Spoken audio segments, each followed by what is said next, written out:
Alors la mission de l'Association végétarienne de France, c'est d'accompagner les Français et les Françaises vers une alimentation végétale à tous les niveaux. Au niveau individuel, par des conseils, une revue, des recettes, des cours de cuisine. Au niveau des organisations, avec un label pour les entreprises, c'est le V-Label. Et par exemple en accompagnant les collectivités vers la végétalisation de leur restauration collective.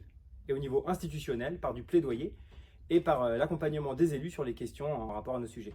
Végécantine, c'est le pôle restauration collective de l'AVF. Au sein de ce pôle, notre but est d'intégrer une alimentation végétale régulière au sein des restaurations collectives scolaires et professionnelles.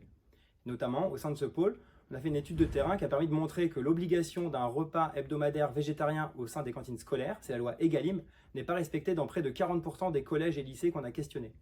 C'est notamment dû à un manque d'accompagnement et c'est donc là qu'on va intervenir. Nos interlocuteurs sont très variés, donc allant des chefs cuisiniers aux parents d'élèves, tout en passant par les élus qui souhaitent végétaliser leur cantine sur leur territoire. Par conséquent, notre accompagnement essaie de couvrir un maximum de besoins, annuaires de formation, ateliers de cuisine en ligne, informations sur la nutrition et les menus, mais également tout le réseau Véga Action qui a pour but donc d'échanger sur les bonnes pratiques alimentaires de l'alimentation végétale parmi toutes les parties prenantes. Donc la liste est très longue. Les repas végétariens offrent 3 avantages majeurs. Sur le plan environnemental, ils ont une empreinte carbone bien inférieure et consomment nettement moins d'eau que les repas carnés.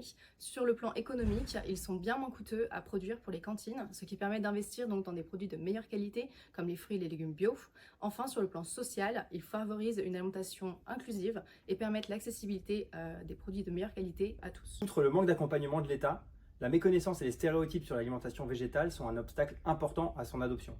C'est pourquoi l'AVF porte le projet Assiette durable qui vise à créer et dispenser une formation pour les adolescents et leurs accompagnateurs scolaires pour changer leur perception de l'alimentation végétale, aussi bien sur le point gustatif que nutritionnel, et les former aux enjeux écologiques de nos alimentations.